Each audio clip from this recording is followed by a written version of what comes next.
All right, I want to start with the opinion piece from the Washington Post today, all right? Saule Omarova, do you know who she is? Pat, do you know who she is?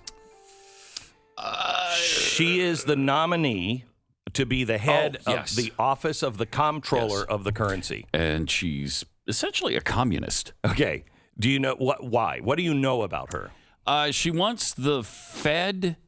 she wants banking to be completely different. She wants deposits to be with the Fed, I believe, and she wants virtually everything to come from the Fed. Okay, so you are well informed on this, much more so than most people. Most people will say, she wrote a paper about Karl Marx in school because she was educated in the Soviet Union, and she won't turn it over, and Republicans, that's what most people know about her. Yeah. She is, now this is from the Washington Post. I'm not going to read the whole thing, but I'm going to read highlights. The Cornell University law professor is a well-respected scholar in the financial system with both government and private sector experience, including a stint in the Treasury Department during the George Bush administration. What a surprise. She is, moreover, a woman of color and an immigrant, born in what was then the Soviet Union and is now Kazakhstan. Boy, you remember when the press and the Washington Post said that about Melania Trump? And they were like, hey, let's not be mean to her. She's an immigrant. No. But instead of attracting bipartisan support to oversee regulation of the nation's largest banks, Omarova is mired in nasty controversies over her education in the Soviet Union and her most innovative ideas on how to reform banking. Her progressive supporters believe, with justification, these tempests are ginned up to disguise the financial sector's real objection, her tough approach to banking regulation. Okay. So they go on and on and on and on and on about how critical these Republicans are and how wrong this really is. I want to give you a couple of things. And I'm going to give you quotes from her. Now, they will say, well, that's when she was just a professor. Well, yeah. But let me ask you something. If you had a professor who was saying, you know what? January 6th was justified, and I think they should have gone further. I think they should have gone and burned the entire place down to the ground. Now, this is just an educational exercise. Do you think anyone would seriously believe that? I wouldn't even believe that the professor was saying that that was just an exercise. These guys are not engaged in critical thinking, all right? Critical thinking, if critical thinking was alive, and you were in an economics class, I could understand if somebody says, what about abolishing the Fed? What about abolishing all of the banks? And it was critical thinking where you would have to argue for and against. That's not what's happening here. These people shut everyone down who is against them. They are teaching what they actually believe. And this is what she actually believes. The Federal Reserve should be the monopoly provider of retail and commercial deposits. The Fed should perform national credit allocation. The Federal Reserve Bank of New York should intervene in investment markets whenever it thinks prices are too high or too low, shorting or buying a wide range of investments accordingly. So the Federal Reserve, a shadow bank, we know who they are because there's only like 5 banks left, and we know that there are 5 banks in the Fed that make up the Federal Treasury or the Federal Reserve. So we can guess who they are. She's now saying that we should just drop the front and those banks just become one big bank.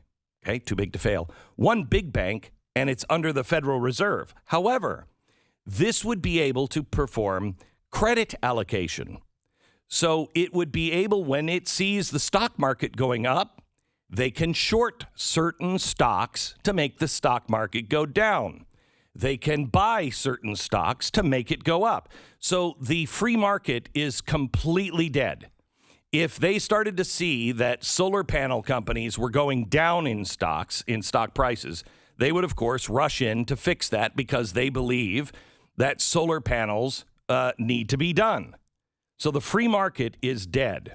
However, She also says the government should sit on boards of directors of private banks with special powers and disproportionate voting power.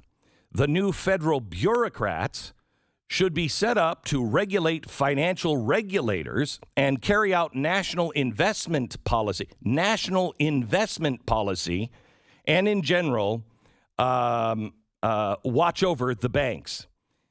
On the liability side of the banking system, quote, I envision the ultimate end state where the central bank accounts fully replace rather than compete with private bank accounts. In her paper, The People's Ledger, How to Democratize Money and Finance on the Economy. On the asset side, quote, she lays out a proposal for restructuring the Fed's investment portfolio and redirecting its credit allocation power, leaving the asset side free to serve as a tool of the economy.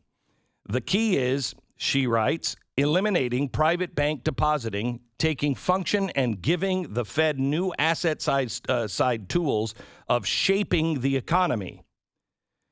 In her paper, Too Big to Fail, she says an expansion of the Federal Reserve's so-called open market operations to encompass trading in a wide range of financial assets. If, for example, a particular asset class, such as mortgage-backed securities or technology stocks, rises in market value at rates suggestive of a bubble trend, then the Fed's trading desk would start shorting these securities. Also, a, quote, national investment authority would be charged with development and implementing a comprehensive strategy of national economic development, end quote. In the climate crisis, she says the NIA, quoting, will act directly within markets as a lender, guarantor, market maker, venture capital investor, and asset manager. It will use these modalities of finance in a far more assertive and creative manner, end quote. She also says that there needs to be, quote, a public interest council, which would have special status outside the legislative and executive branches. The council would comprise primarily of academic experts, and it would have a broad statutory authority to collect any information it deems necessary from any government agency or private market participant to conduct targeted investigations, end quote. And then she says, we need a new golden share mechanism, and the government would hold the golden share. The government special, exclusive, and non-transferable corporate government rights in privately owned enterprises. And as a holder of the golden share, the government could have disproportionate voting power with respect to the election of the company's directors and various strategic decisions. This ability to affect directly a private firm's substantive business decisions without holding a controlling economic equity stake. It's a particularly promising feature of the golden share. Now, that doesn't seem like something that people should panic about. That doesn't seem too far off the beaten path, does it? Back to the Washington Post. Are we really supposed to believe that the Trump appointee at the Fed is running a long con to bring down the nation's banking system? Here's a better explanation. Major financial interests and their Republican allies want no part of her because she is a secret communist.